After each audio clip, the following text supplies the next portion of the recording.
Hey, what's happening, YouTubers all over the world? You already know who it is. It's your boy, Testify to the Music, aka Mikey Savage 21 or MS 21, whatever you want to call me, bringing you another episode of Testify Talks, the segment where we literally spotlight things dealing with music, ministry, movies, and media. And today we're going to be focused in on movies again. And I am not alone on this video because this is a special Testify Talks where we're going to be discussing Jared Leto's Joker, and essentially we're going to discuss what did we think of the Joker. Was he a good incarnation of Joker? How does he stand up to the rest of the Jokers that we've had before him? And I am not alone on this, for I have two guests with me. And the first guest I'm going to introduce, you guys might know him. How do I describe him? Well, you guys saw him on a couple of videos I've done before. Welcome, Andy13. Say what's up to the people, man. What's up, world? It's Andy13. I'm kind of crazy. Hey, we're not going to scare you this time around. No scaring you this time around. Thank you, because I really don't need more things jumping out on me, particularly robot vampire babies. Yeah, I finally got past that part, and I am now stuck on night 4, where I'm in that animatronic suit, and I have the little dolls crawling up the side, and I have to shake them and knock them down, but I have to keep the screws winding up, and then I can't, I don't pay attention to the ones that are coming in from the middle. I'm stuck on that one. I have to last for 3 minutes, apparently, and it gets progressively faster, and they start to go down quicker. So that's why, if you guys are wondering why I have not done any playthroughs lately, not only am I in love with Comet Stars fighting, but I also can't get past night 4, and I'm not going to do the cheat way. I'm going to do it the right way. But all right, introducing my second guest. My second guest here does dubstep music, EDM music, and you guys have probably heard his music, especially if you're into EDM and you live within the River Region area. With that being said, I'm going to introduce my second guest. We got Mr. Don from Don Ellis Music. Don, what's up, man? How's it going, everyone? It's Don Ellis Music. Just your average guy with a computer, a pair of headphones, and too much time on his hands. Aren't we all? Aren't we all? All right, and so now, without further ado, guys, we're going to go ahead and jump straight into this topic. All right, so we've all seen Suicide Squad. Most of us have, and most of us have even seen the extended edition of Suicide Squad. So now we're just going to simply give a brief little review of what we thought of the film as a whole, and then we're going to get into the main meat of this topic, which is Jared Leto. So kind of starting things off here when it comes to the movie, I actually liked the movie. I enjoyed the extended edition more because it added more scenes in, and I'm to the point where I'm like, I don't know why they took those scenes out. This is what happens when you let people who cut movie trailers cut your movie. They're cut movie trailers, not movies. But, I'll say that argument for later. But I thought as a whole, the film was good. It definitely had a lot of holes, a lot of plot holes in it. It had a lot of contriving errors. I didn't like the villain. I didn't like her brother. And by the way, spoilers, guys, if you have not seen the film, that's kind of implied, but I have a spoiler banner up just in case. I didn't like the way that they had Enchantress, the way they set her up to be the villain. I thought it was just completely a waste of time and stupid, especially when they misled us in the trailers when we thought that Joker, Mr. J himself, was going to be the main villain. But instead, we got Miss, ooh, I'm going to flail my arms around and dance. Ooh, look at me flail my arms around. And then literally not going to explain, how is she suddenly able to break free and gain so much control? And how is her brother able to do all the things that he's able to do? And it was just a lot of stuff in there that I didn't like. Again, I'm not trying to hate on DC. I love DC. I love Marvel. I love all comic book properties, and when it comes to their respective films as well. But at the same time, you can't argue that Marvel does a great job. Now, Marvel also lacks in the department when it comes to their villains. They haven't had a good villain since Loki. Loki is the only villain who has stuck around. All the rest of the villains are either one and done, or they just didn't go anywhere. So I'm looking forward to seeing what Thanos is going to do in Infinity Wars in these next upcoming Marvel films.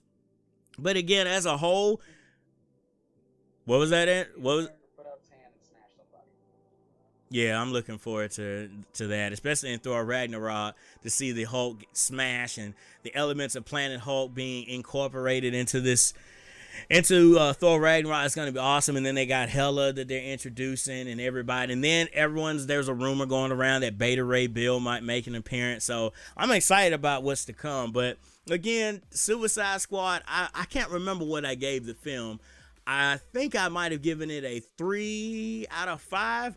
But, I rate on 10 now, so if I had to rate the film like the theatrical version, I'd probably give it a 6 out of a 10. But seeing the extended edition, I'll raise that up to 8 out of 10 because the extended scenes did a lot better job of showing certain aspects of characters and why they act the way they do and how they interact with each other. But the villain kind of seemed a little bit better because they cut out all those shots with her doing the waving arm motions like she's sitting there trying to start the wave. They cut all of that on nonsense out, thank goodness. But I'm going to turn the floor over to Andrew. Andrew, what did you think of Suicide Squad as a whole, both the theatrical version and the extended version? All right, I'm just going to start by saying I am probably the biggest DC fanboy you will ever meet. Anybody who knows me really knows that fact. Superman is one of my all-time favorite characters ever in comic books. Even, I think it was the Silver Age when they overpowered him a crapload to where, oh my god, he could even out-dodge the Flash, which is freaking impossible.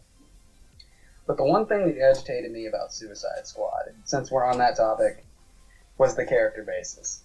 The only one I thought was actually decent was Will Smith's Deadshot. Oh yeah, I can agree with that.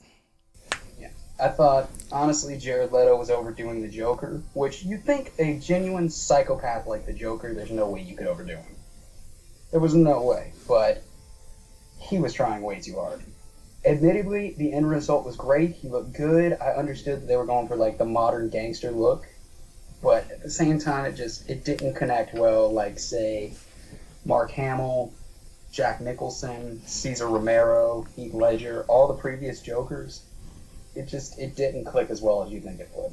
Heath Ledger legitimately made us think he is this green-haired psychopath who does nothing more than just enjoy causing people misery.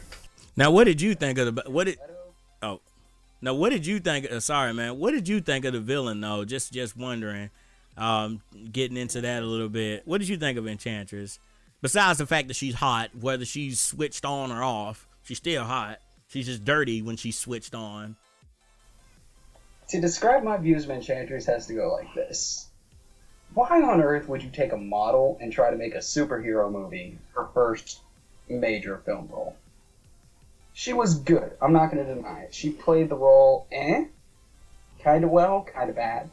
Could have been better, could have been worse. But the way I see it, the role of Enchantress, the role of Incubus, both of those could have been completely cut out of the movie, and we would have probably gotten a lot better product. We just left the Joker as the main villain. We would have gotten that star-crossed love between him and Harley Quinn.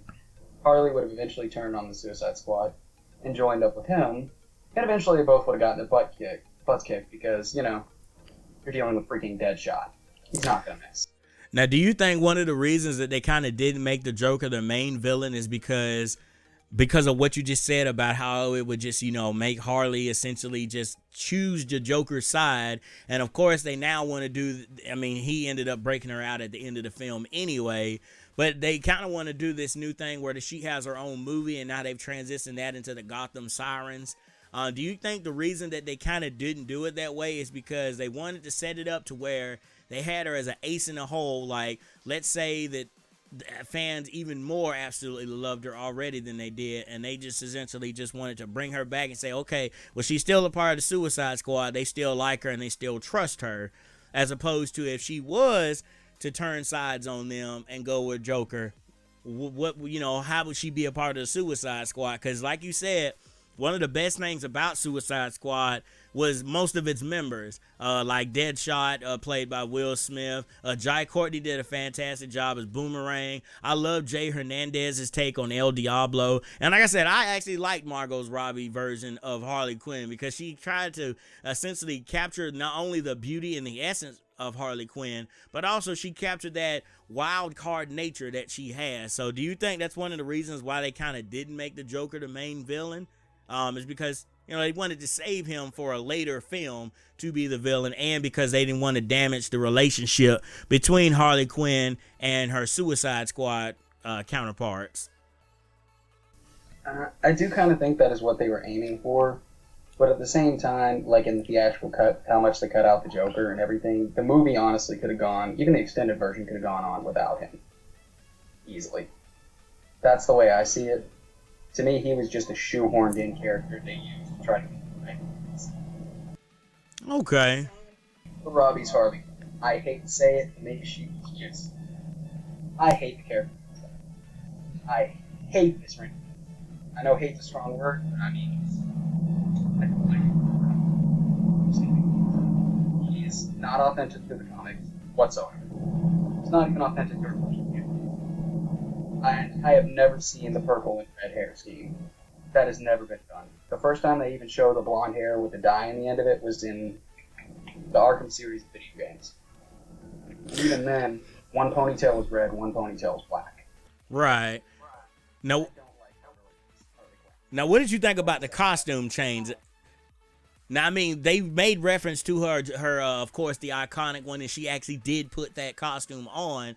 But do you think that would have been a little bit too jarring, especially for someone who isn't like a comic book sweaty, for them to go into the movie and look at her and be like, what in the world is that? Because, I mean, if you look at it from a marketing standpoint, what do you want to show off on a female? And again, guys, I'm not trying to say that, all about eye candy, but one of the things that costume doesn't show off much. But the other costume does. I mean, you got short shorts, you got fish stockings, you got a short pulled up t-shirt, the belly button is showing, and it's real tight and whatnot. Of course, that's gonna get that's gonna get your fanboys riled up, and they're gonna go see it. But then at the same time, it's also a thing where it's a little easier to dress up that way than it would be to get your hands on the full Jester costume. Because from the few times I've seen when people dress up, they don't usually put like the full costume on for the Jester. They usually just do this new one where it's the t-shirt and the blonde hair, and then it's got the red on one side and the blue on the other side. But yeah, man, I definitely hear what you're saying. Now, Don, I want you to weigh in on this too, man. You have not had a chance to see the film just yet, and you haven't had a chance to see the extended edition, but you've been doing some research on it, and you've watched a couple of the trailers. Do you plan to see the movie? We haven't completely scared you away from watching the movie, have we? Oh, absolutely not. And honestly, regardless of the reviews of the movie or just general consensus, even if everyone said the movie, like if everyone I knew were to come to me and say the movie was terrible, I would still go see it, because I feel pretty interested in this as opposed to other DC movies like Batman versus Superman, for example. But as far as just from what I've been doing, because all I've really done was I've watched a few videos about just some interpretations on what people thought about Jared Leto's Joker, and also the trailers, of course, for the film. And I guess the general consensus was that, and I can agree to this from what I've seen from clips I've seen from the movie, that it really does feel like he is trying too hard, like with the Joker, and it feels like he's overdoing it. Now, I still don't feel super confident to say that since I haven't seen the movie. I feel like I don't have the right to really say things like this until I see it all the way, but it does feel like it might be a bit overdone. And I keep hearing a lot of people say that he had more screen time in like the music video than he did in the entire movie. And if that's true, that's kind of sad. Yeah, because, one of the things that everybody was looking forward to before they even, revealed who the main villain was, we all thought it was going to be the Joker. Now, playing devil's advocate here, I'm going to be on the opposite side of this and say that I actually did like Jared Leto's interpretation of the Joker. And I'm going to explain why, because I know I'm going to get some hate for this in the comment section. But hey, just hear me out, guys. I say he was a good Joker for the film that we had. Would his Joker have worked in the Christopher Nolan Batman films? Absolutely not. Would he have worked in the Jack Nicholson Joker form? I think it was Tim Burton's. Would he have worked in Tim Burton's Batman films? No. Would he have worked even in the TV series with Cesar Romero and I'm spacing on the guy's name. Adam West.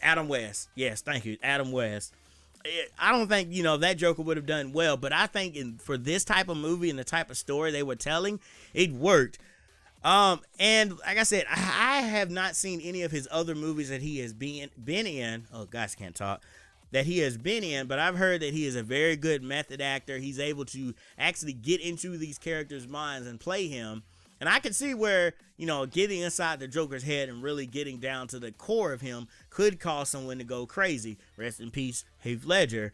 But there are other characters like that as well, to where you have to really get inside to the psyche of what makes this character think. And I think for this version, they were more so telling the story of a Joker who is direly in love with Harley Quinn and is willing to do anything and everything to get her back, especially in the after she gets captured and she has a bomb put in her head, and if she makes one false move, they're gonna blow her head off. Now, Mr. J would not like that, and we saw evidence of that in the film where Common's character called her. He said, "That's a fine bee you got there."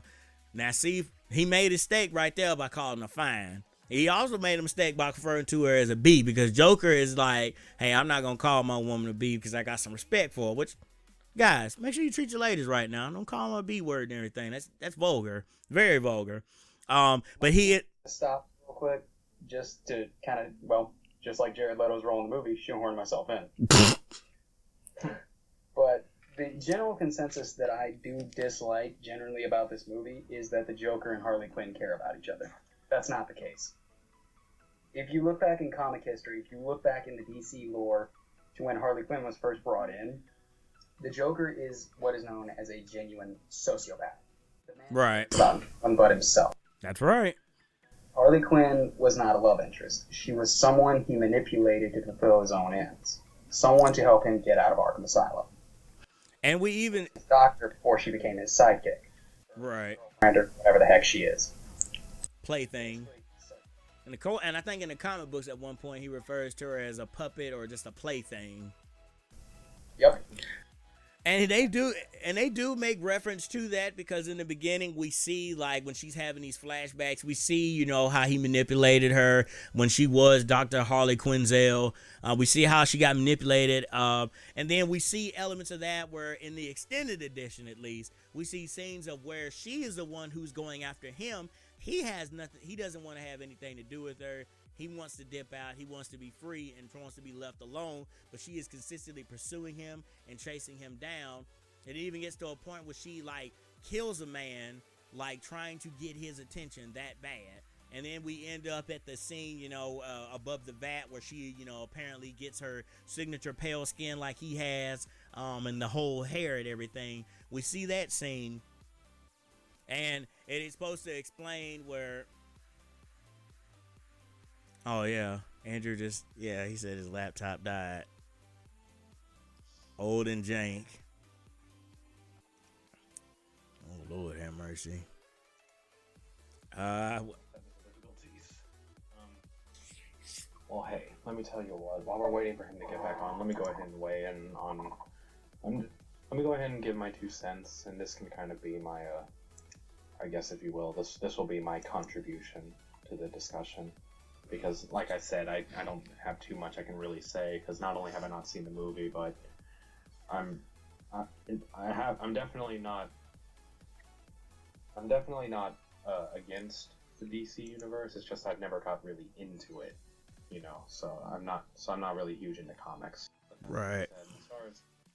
As far as my take on what I've heard about Suicide Squad and what little I've seen, I've heard quite a bit of mixed. Oh, I was fast. All right. I can say that I've heard mixed reviews on both ends. I've heard some people say it was awful, and I've had some friends say that they thought it was great, and that's the reason why I'm not giving too many opinions, because I'm just trying to keep my mind open until I actually see the whole thing. And for the record, I'm going to try my best to see both the theatrical and extended versions just for comparison purposes. But yeah, if you pick up the Blu-ray, it comes with both the theatrical and the extended cut. But yeah, thank you, Don, for keeping your options open, man. That's how it is. Like with certain movies, you have to keep your options open, because it's not always necessarily gonna always hit the mark. And I'm not saying that he is the best Joker we have gotten, not by a long shot. I would not want to even try to even defend him, but I'm saying that he was a good Joker for the film that we had. Because if you think about it, the Batman that we have now is more darker, he's more seasoned, he's more gritty. So of course, a gangster style Joker that's a little bit more darker and a little bit more gritty kind of fits in line with that, because everybody thought when it got announced for the standalone Batman film that, oh, okay, well, since Joker broke Harley Quinn out, maybe they're going to be the main villains that he goes against. And now it's been revealed that Joe Manganiello is going to be playing Deathstroke, and Deathstroke is going to be the main villain. Deathstroke is going to be the main villain. Just another random question: is Jared Leto going to be making any returns to the Joker anytime soon? Okay. Be like in the next Batman movie, or? Okay, so they said we're going to Arkham Asylum, so I'm assuming this film is going to take place after Justice League. So at this point, Joker has already broken Harley Quinn out and everything. So unless somewhere off screen in the Justice League movie or off screen he captures Joker again, I don't think we'll see Joker again until maybe the Sirens movie that they got coming out, which is all the female villains and all the female superheroes going against each other. He might come back for that, but as far as we know, Jared Leto was pretty adamant and very upset that they cut a lot of his scenes out. He wasn't necessarily mad at the director David Ayer, but he was mad at Warner Brothers Studio, and he was mad at the people who cut the trailer. So I'm not sure exactly when we can see him back. I'm hoping we see him back, because for continuity's sake, we don't need to be like the X-Men franchise, because we don't have anyone to necessarily reboot things unless they try to introduce the Flashpoint story a lot earlier like they did in the CW universe. But no, Andrew, I definitely hear your argument, man. Like for real. A lot of what you're arguing, that was the same thing that I said when I first came out of seeing the movie. But, now that I've seen the extended edition, and I see now that they actually did play on the fact that he didn't care about her, that he just manipulated and used her. They used that, but at the same time, they switched it up and gave us a new dynamic, because when Enchantress tells you, hey, if you join me, I'll show you what you want. We saw that she wants a family. She wants to settle down with Joker. She wants to have 2 kids. She wants to have a normal life. And she even makes reference at one point when El Diablo doesn't want to own up to the fact that he killed his kids. And she's like, own that, ass. She's like, own it. She even makes reference, we're bad guys. We don't get happy endings. And if you gotta think about it, that's true. Bad guys don't get happy endings. They don't get happy endings. So I'm kind of glad that she got her happy ending, because that's like going against the normal formula of what we're used to. We're not used to a villain having a love interest and the villains getting away at the end of the film. We're used to the heroes win, or the villain does what they have to do and they're still locked up. We saw now everything is kind of different now. I definitely hear your arguments for saying that he is not a good Joker. I'm still going to stick on the side of the fence saying that he is a good Joker for this type of film, for the film and the story that they were trying to tell. Now, again, Suicide Squad is not the best thing smoking, especially when you try to compare it to other movies that have came before it and the DC property. It's not as good. It doesn't hold up as well. And hopefully, the next Suicide Squad movie that they have, which they have confirmed that they are going to do a Suicide Squad 2. Hopefully the next one they have will be a lot better. I don't mind if they get David Ayer, but I want David Ayer to have more than just 6 months to work on the script. I want him to have at least maybe a year, maybe 2 to work on the script, and I don't want it to be so rushed and so butchered. Otherwise, we're just going to get another mess like we got with Batman v Superman when they hacked it to death for the theatrical run, or like what we got for Suicide Squad. So, Andrew, with that being said, man, you have any final thoughts on Jared Leto's Joker or Suicide Squad in general? Any hopes or any wants you hope to see in the future? As far as Jared Leto's Joker goes, admittedly, I did not like it. I didn't like it. I can see your standpoint, and I definitely do agree for this movie with the gritty, new age tone they were going for. It did work. He could have done things a little bit differently. I didn't particularly like all the tattoos. That's not the Joker. Usually when you see him, he's got that trademark purple and green suit on. He's got that trademark maniacal smile. And that's another thing. We only got to see him in like the purple jacket get up one time, if I remember correctly, in the extended cut. And that's where he went in to hijack the facility that made the bombs that they put in each individual Suicide Squad member's neck. Other than that, he either had on a black tuxedo or he had on like a white shirt with a vest and he looked more so like a gangster, but he didn't have like the purple jacket. So I will say that they gave us all of that in the entertainment photos that came out in all the press releases. They didn't have that as much in the film, which I would have liked to have seen that a little bit more, because you can still be a gangster and still have your trademark purple clothes and everything. I agree about the tattoos. I thought the tattoos were a little excessive. I was like, what's up with the tattoos? I was like, we've never seen Joker with tattoos before in any film, as far as I know, if I can remember correctly. Why do it now? But then again, I'm like, okay, they're doing this for marketing and for sales, of course. You know, tattoo sales are going to go at the wazoo because everybody's going to want to get the same kind of tattoos that Jared Leto's Joker had. Everybody's going to want to, dress up like the Joker. So they're like, okay, I got to get the same exact tattoos. Same thing with why they changed Harley Quinn's design and everything and decided to do the blue hair. They even made reference to it about the Joker costume, but ultimately it comes down to marketing and what are people going to like.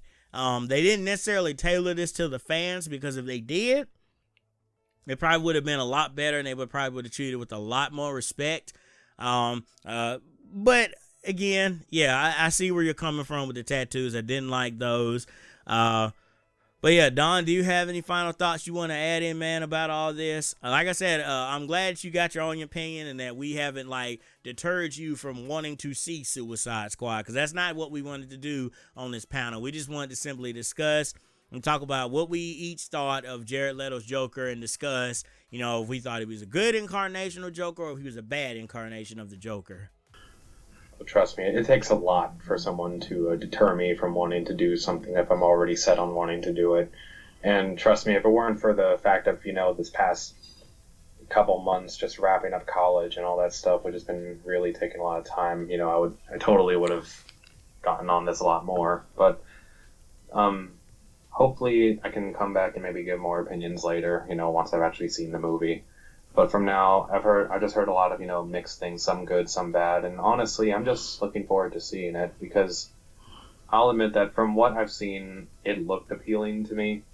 And I'm just hoping to see it and, actually give a better opinion later. As far as Jared Leto's Joker is concerned, I felt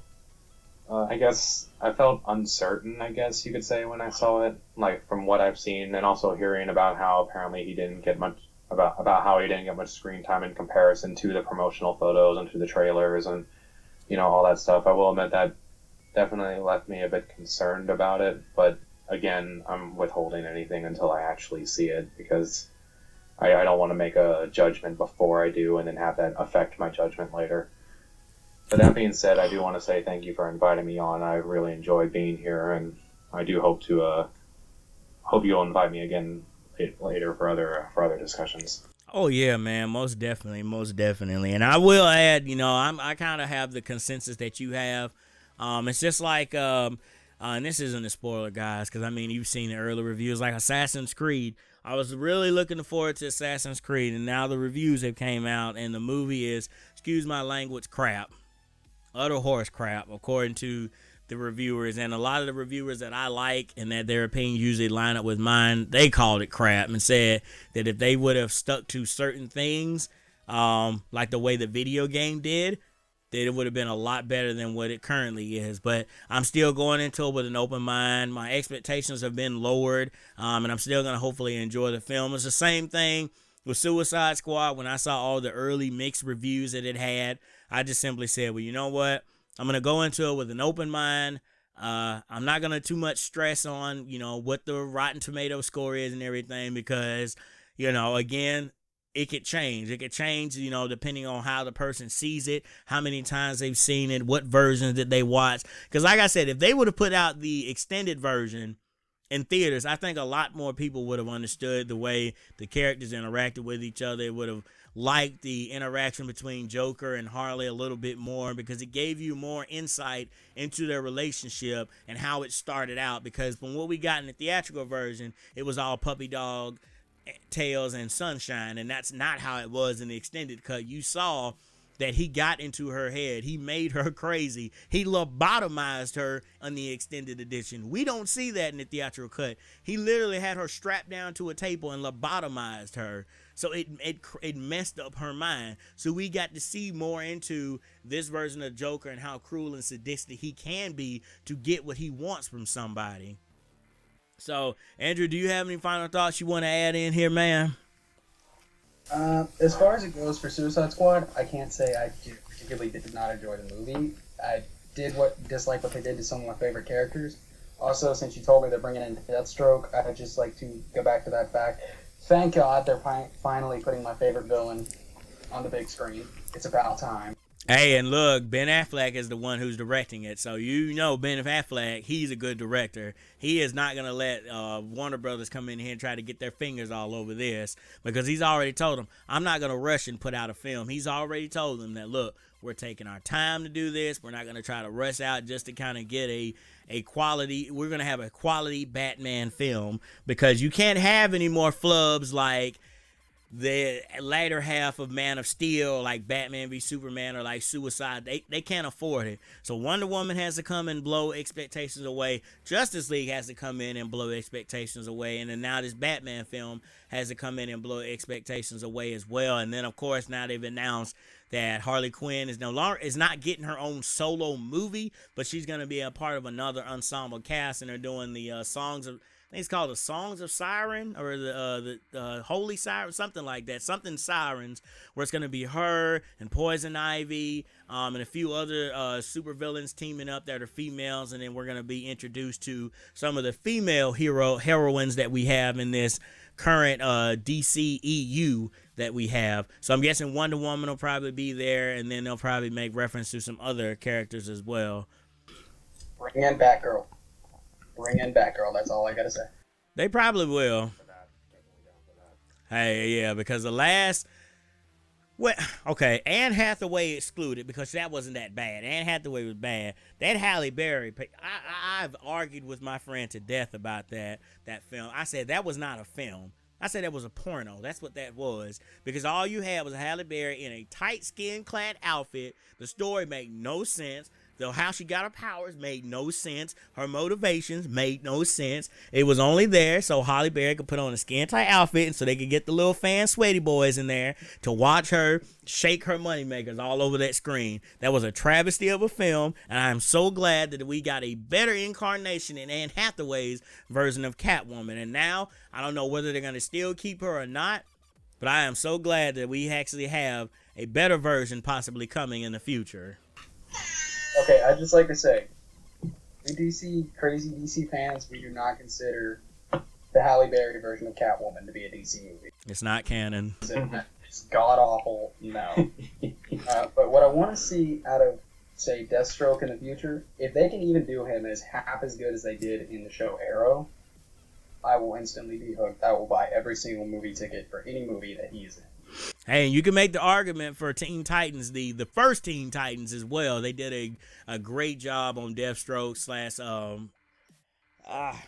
Slade Wilson. They did a great job, of showing, how he gets into Robin's head and how he turns Robin against his team and everything. So, yeah, if we can get a great incarnation like that, and like what we get in the Arkham video games, because I have heard he's also in some of the latter half of the Arkham games as well. We can get something like that and told in a dark, gritty fashion, not necessarily a rated R fashion, like Batman v Superman, but a fashion like that, I'm all for it. But yeah, guys, let us know down in the comment section below, what did you think of Jared Leto's Joker? What did you think of Suicide Squad in general? Do you think the movie was good or bad? Did you think Jared Leto's interpretation of the Joker was good or bad? And also, let us know down in the comment section below as well what you hope to expect from the DCEU. Oh, that's a mouthful to say. What do you expect from the DC Cinematic Universe to come? Guys, let's go ahead and sign off. Don, where can the people find you at, man? Well, you can find me mainly on YouTube, on youtube.com/Don Ellis Music. And you can find links to my other stuff there, as I have a Facebook page, a Twitter, and I also have a SoundCloud and Bandcamp for music downloads and stuff. So please feel free to check me out there. All right, man, and I'll also make sure I have links in the description so they can go check you out. Andy13, what about you, man? Tell the folks where they can find you out. Pretty much mostly you guys want to find me. You can find me on Instagram under named Neospace_Cloudian. I'm not particularly a YouTuber. Actually, I'm more of a vaping sellout. So if that's your game, come check out my Instagram channel. I mean, it's worth it. That's Neospace_Cloudian. Yes, I know, it sounds horrible. Hey, it's okay. Let's not forget about the roots of Don Ellis music, what I was once known as. Oh, wasn't it a DJ leak spinner or something like that? Yep. So you want to talk bad, and that's leak spinner with 3s and 1s. So. Oh, you're talking about trying to spell that wrong. It cannot be much worse than the name I went by in high school. Mike remembers it. Talking about Young Sire? That one. Young Sire. Oh, Young Sire. That's right, Young Sire. Not that bad. No, when our friend Red Dog went and deciphered what the word sire meant, and he found out that it meant cow, that forever changed his name. It was now Young Cow instead of Young Sire, Young Cow. So I swapped to Andy 13 and went from there. Hey man, don't feel bad. Look how many name changes I have gone through. I have gone from Money Mike to Mikey Savage to just Savage by itself to Testify-Music to Testify-Music to now Testify to the Music. I don't know what I'm gonna call myself next. Soon I might just call myself M. Just say, you know what, my name is M. I remember the very first thing that happened to me when I switched my name to Don Ellis, because I wasn't gonna go by Don Ellis. I was just gonna go by my actual first and last names. But someone convinced me to go by Don Ellis instead. So I'm like, okay, I'll do it. Did it. And the very first thing I discovered was that all my YouTube videos were getting mixed because there was a very popular jazz artist from the 1970s named Don Ellis. And I'm not going to lie. When I first looked up your name and I didn't put the semicolons in there, that's who came up. And I was like, this isn't Don. This isn't EDM. What is this? Yeah, what's this? It's a song called Strawberry Soup. It's a jazz song. I'm like, that ain't me. Hey, that's how it was before I put the dash in Testify-Music. If you typed in Testify-Music, that common song Testify would come up. I mean, if you type in Testify to the Music, my stuff comes up more so now. But yeah, guys, we could be literally talking on this video for days. We're gonna go ahead and wrap up. You can follow me on all the social media platforms at I Am Testify or at I Am Testify-Music. Make sure you guys stick around for the next Testify Talks. I've already did a video explaining about our contest winners. I've already contacted all of you. I've already had a few of you contact me back and say you want me to give it to somebody else. Trying to bless somebody else with the giveaways that we have. And hey guys, I think that's really noble and appreciate it. Let's continue to strive for success on this channel, and let's go ahead and reach 500, because I'm ready. I don't know about you guys, I'm ready to get to 500 subscribers. We've been sitting comfortably at 470, 472 for a couple of months now. So yeah, let's get to 500. But thank you again so much for tuning into this video, and I hope you all have a blessed day. Peace out, y'all. Peace out. Peace.